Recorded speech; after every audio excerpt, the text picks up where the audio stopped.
Lalithambika അന്തർജനത്തിൻ്റെ മകനുമായ N Mohanan എഴുതിയ നോവലാണ് ഒരിക്കൽ.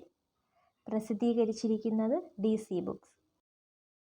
മലയാള മനോരമയിൽ പ്രസിദ്ധീകരിക്കുവാൻ വേണ്ടി തൻ്റെ ജീവിതത്തിൽ ഏറ്റവും സ്വാധീനം ചെലുത്തിയ ഒരു സ്ത്രീയെക്കുറിച്ച് എഴുതുവാൻ അദ്ദേഹത്തിനോട് ആവശ്യപ്പെട്ടപ്പോൾ തൻ്റെ യൗവന കാലഘട്ടത്തിൽ തൻ്റെ സ്വഭാവഘടനയിലും വീക്ഷണത്തിലും ജീവിത സമീപനത്തിലും അടിസ്ഥാനപരമായ മാറ്റം വരുത്തിയ, തന്നെ സ്നേഹം പഠിപ്പിച്ച, സ്നേഹം കൊണ്ട് പരിചരിച്ച ഒരു പെൺകുട്ടിയെക്കുറിച്ചാണ് അദ്ദേഹം എഴുതിയത്.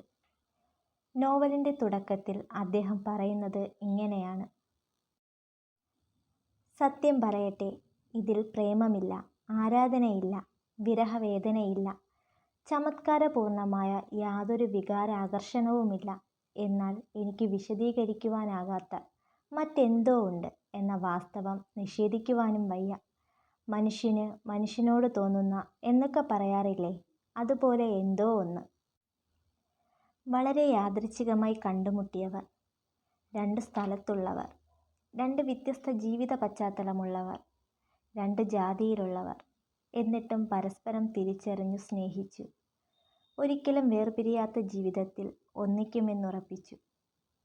എന്നാൽ പെട്ടെന്നൊരു ദിവസം വീട്ടുകാരുടെ നിർബന്ധത്താൽ ആ പെൺകുട്ടിക്ക് എല്ലാം ഉപേക്ഷിച്ച് പോകേണ്ടി വന്നു.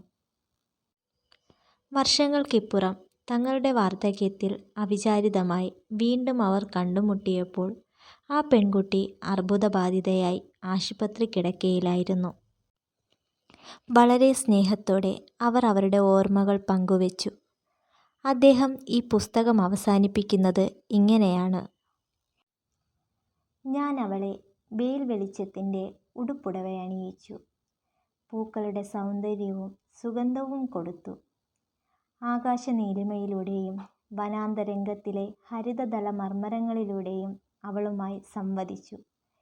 കിളികൾ എൻ്റെ പ്രണയഗാനം പാടിക്കേൾപ്പിച്ചു. എന്നിട്ടും അവൾ അറിഞ്ഞില്ല, ആഴക്കടലിനേക്കാൾ അഗാധമായിരുന്നു എൻ്റെ പ്രണയം. ഏറ്റവും വലിയ മോഹത്തേക്കാൾ വലിയതായിരുന്നു എൻ്റെ ഇഷ്ടം. എന്നിട്ടും അവൾ അറിഞ്ഞില്ലല്ലോ.